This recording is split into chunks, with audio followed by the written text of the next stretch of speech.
Morning, everybody. After yesterday's vlog, I mean, again, I don't want that to come across as a rant. The big thing, the big takeaway from all that, hopefully, is you don't sell yourself short, and you're going to have to do some things that if you want to be more than just average or normal, it's going to require you to kind of get out of that comfort zone some and do more than just work hard. And hopefully, you know, that's something that resonates with you guys that are training, have aspirations to compete, or you just want to better yourself and push yourself. There's nothing wrong with that either. But you don't get better by being average. So what I want to talk about today, I'm just going to kind of let it flow. But we did the meet this weekend, and I have a 13-year-old, Elliot. Elliot, I'm guessing his height, 5'10", 5'11". He weighed 125 kilos, and that's 275 pounds. A little heavy, but you can tell, even in the short period of time he's been training, you know, that he's putting on some muscle. You know, and he hasn't really trained long enough to really see the full benefit of it. And he's 13. He gets 14, 15, and gets that big boost of testosterone. I mean, he's going to be a big man. That kid has got some big, huge hands, too. So, he's never been an athlete, and, you know, saw his parents training. I think it was a couple of years ago, his mother posted a video of him deadlifting. I can't remember what the weight was, but it wasn't long before he started training. I can't remember the weight. It was pretty far up there, you know, for him as a 13-year-old, and he pulled it hook grip.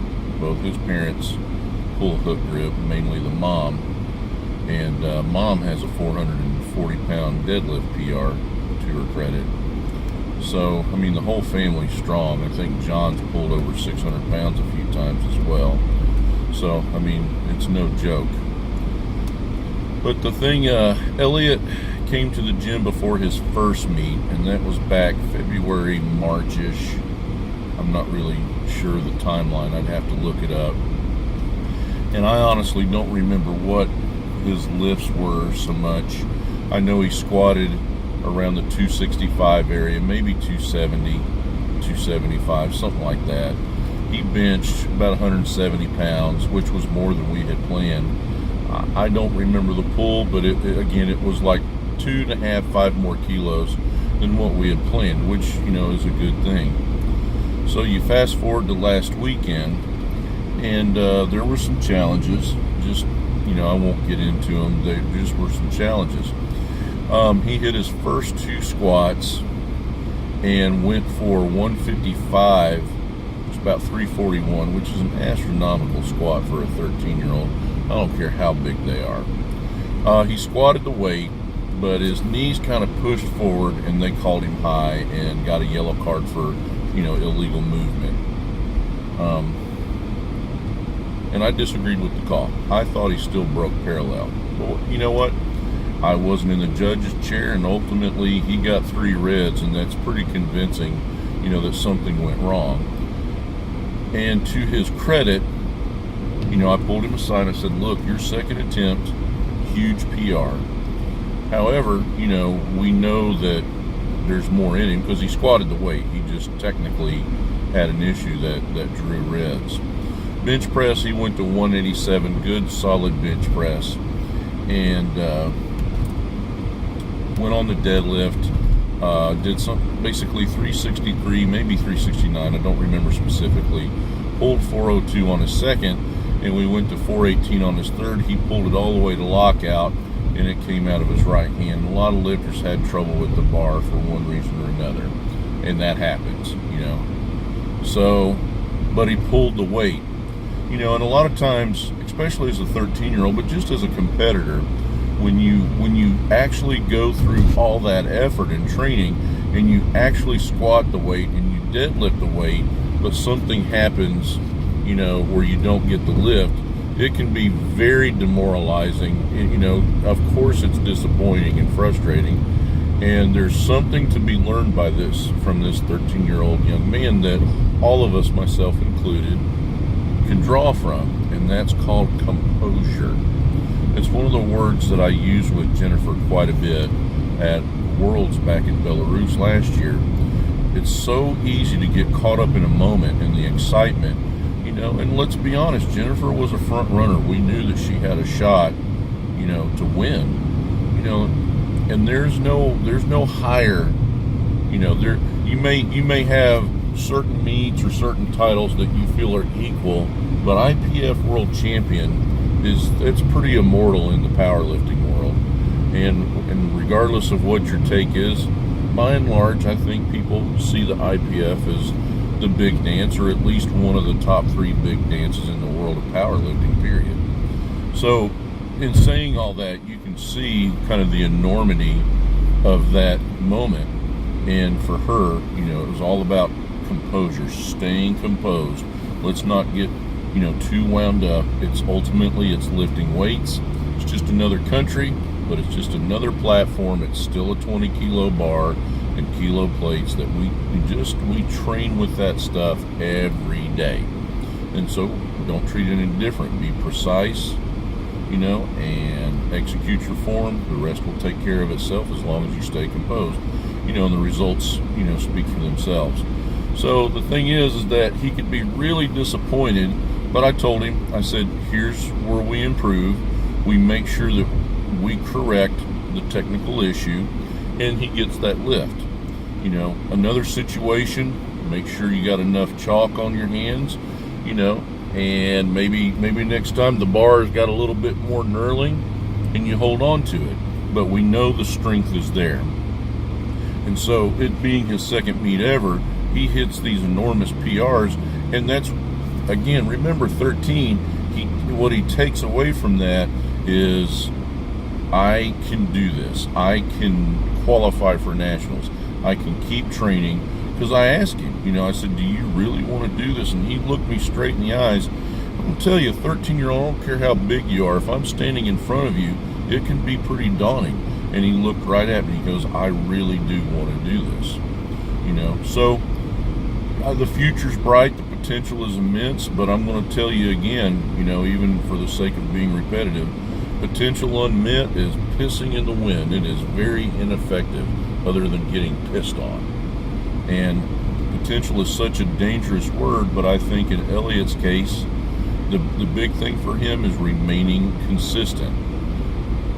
And the thing is that even though he's 13, all of you out there, that is the one thing that you can do that will always help you be better.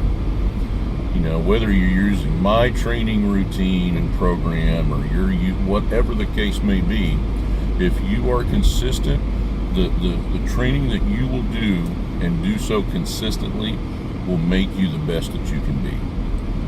And to his credit, his parents are out of the country. He's got older brothers that he's staying with, and every day that he's supposed to train, he is sending me videos. He's by himself training. I mean, they've got him, you know, he knows how to use the power rack and all that kind of stuff. And he's doing a light week this week, and parents will be back, and then he's ready to train for a meet in August. He punched up collegiate nationals when they were competing, and he wanted to watch them and see what schools were out there, because that's where he wants to go to school, where he can go be on a powerlifting team and potentially get a powerlifting scholarship. So be disappointed when you miss a weight, but be level-headed enough and composed enough that there is good takeaway from it. There's always a way, there's always room to learn. And I'm still learning. I'm still trying new things. I'll see stuff that Aaron's got Jennifer doing, and I'll try it and see how it feels, see how I like it. How can I apply this? I'll read something and go, that makes sense to me. You know, always stay open to learning, and always stay open to finding ways to improve. Now, I'm going to tell you something. I've got two lifters in the gym. One's a power lifter. We call her Punch. That's her nickname. And then I've got an Olympic lifter in there that's coached by Osman Manzanares, whom you've heard me speak about. And he was my Olympic coach when Melissa and I were doing a lot of Olympic lifting meets. And very good at what he does. But she's come to me to get some specific squat training. And the gym atmosphere, I think, really plays a role in it. And she had a very hard week. She was at 90%. Man, in Olympic lifting, you're doing everything 90%. It burns you down really quick. And because of that, I didn't pull back on her numbers this week. And it's one of those things where you have to learn when you're facing that adversity. It's like fighting a bull. You really got two options when you fight the bull. You can run from it, and that bull's going to run you down, and you're going to lose badly. So what's the option? You square up and you grab some bitch by the horns, and the chips fall where they may. But if you quit, if you run, you guarantee the results, and that's nothing. And that should always, always, always, in every facet of your life, be unacceptable. Because when you give up on yourself, you quit. And that means the results are promised. And that's just, in my book, that's unacceptable. So we might have to make adjustments, whatever that may be, but that's how you learn. Because come game day, come meeting time, come relationship time, you may have to make an adjustment. You may have to do something that you couldn't possibly plan for and make the best of it. So after today, she's squatting 4 sets of 2 today at 195, or 205. And that's hard, that's tough, and we had to do, I think on her third set, she missed one of the reps, just got out in front of her a little bit. So we did 2 singles. And she's got this thing where last week, I think she was doing safety squat bar. I've been having her do it where we do 3 sets of 3 paused, and had been stuck for a few weeks at 160, and she dug in and she got it. And you'll hear in the video where I'm saying, don't you quit, don't you quit. You have to be really willing to go that extra step and, put it on the line. And she dug in and she grinded and she got it. And so how did that serve her? Well, this week, again, you're facing adversity. She's had 90% all week, and she's tired. You can tell she is tired. And this is a different Jennifer. We call her JP. She's an emotional lifter, and there's nothing wrong with that. The thing you have to do is learn how to take that emotion and create a positive situation, and use that as drive. And I think she does that, and it's hard. I'm an emotional person. I'm not that stoic coach on the sideline like, Tom Landry, that when the shit's hitting the fan, he's got his hands in his pocket and everything looks cool. I have my moments where I'm the proverbial duck on the water, but by and large, I'm pretty fiery, or I'm emotional, or I'm loud. I want it for the lifter. It's like I was talking about yesterday. I'm invested, and I yelled at her today, don't quit, and she dug in and she grinded. And so when I'm leaving, she hugged me and she thanked me, and she said something that really resonates, and I'm going to tell you why with Punch. Is she goes, thank you for believing in me. And that's something that I think is really, really important, because that's something we all need. We need to have somebody that's on our side that believes in us. And it was the same thing with Ashley this morning, Punch. She has struggled with some form things that we are really making some strides on. I'm really excited about it. And she hit at her meet, it's been a few weeks now, I want to say about 5 weeks, maybe 5-6 weeks. She deadlifted 105 kilos, 231. And I knew she was stronger than it. And I think she's hit 120 in the past, 264. So she front squats a triple PR. Form is improving. She had flat trap for a triple, and I want to say she did 285 for 3. That's getting after it. which she's never done before. And usually that flat trap is going to be a better indicator of where you are with the deadlift when the bar hits the floor. And so she had 75%, which was roughly about 195 pounds.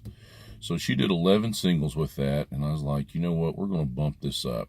So I went to 235, and she snapped it off the floor, which is basically what she pulled at the meet.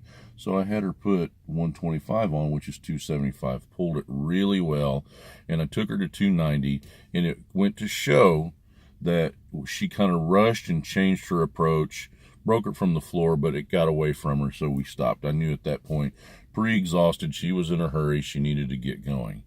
But I told her I'd never put anything in her hands that I didn't think she had the capacity to hit. And the other thing I told her, and I hope this is something that I hope resonates with you guys, I believe in her. I know that she is about to reveal a capacity that she did not believe she had. And the thing I told her, you have to believe in you as much as I do. You have to want it more for yourself than I want it for you. And so the moral of that story is hopefully as a coach, if I coach you, or if you listen to these, is there's people out there, whether you have a coach or teammates or even your spouses and your family and that sort of thing. Surround yourself with people that believe in you. And that belief doesn't mean it's just all fucking fairies and rainbows and bullshit like that. It means these people will keep you accountable. I'll tell you what, Shorty will piss me off. I mean, piss me off, because she'll challenge me. Even though I know I'm fucking right. I know I'm right. And she'll challenge me. She'll make me go through all the steps, that it took me to get to that belief. Just because she's challenging me doesn't mean that she's wrong. Or that I'm wrong. It means prove it to me, or show me, or teach me, whatever the case may be. But what that is accountability. And when someone wants to make you accountable, look at it this way. They believe in you. They want to see you see it through. Because everybody's like, well, just start. Just do something. No. Do not just do something. Fucking finish it. Start it, go through all the processes, and finish it. And I taught Ashley something, again, punch. I asked her if she was familiar with the fable of the tortoise and the hare and how many times the rabbit won the race. And so she actually made an Instagram post with Aesop's fable on it. And don't ask me why I know who that is and all that stuff. It's a longer story. But it holds true. The slow and steady turtle, boom. And how do you eat an elephant? One bite at a time. So be methodical, and if you're going to do something, do it. It's not just like I said yesterday about not being a pussy. You have to make yourself accountable to your goals. What do you want to do? And what are you willing to do to get that done? And so the positive thing today is I believe in you guys. I know that you're capable of doing more. And I know that sometimes these things are hard, and we watch a bunch of YouTube videos and read blogs and shit like I'm doing, and my phone's going out of focus. There it is. But surround yourself with people, whether it's in person or online or whatever, and create community and have that belief and stay composed. This is going to be a process. Matt Kerr had a great post. It's going to be, there's going to be moments of drama. There's going to be moments of disappointment. You're going to be uncomfortable. You're going to face some adversity, and that's okay, because that's going to be your moment of opportunity to reveal what you're capable of and show what kind of character and self-belief that you have. Remain composed. This is going to be a process, and you'll get tougher and you will get better. So, not sure what you'll take away from that, but hopefully you'll see, the results of that. And there you go. All right, everybody. Have a good day.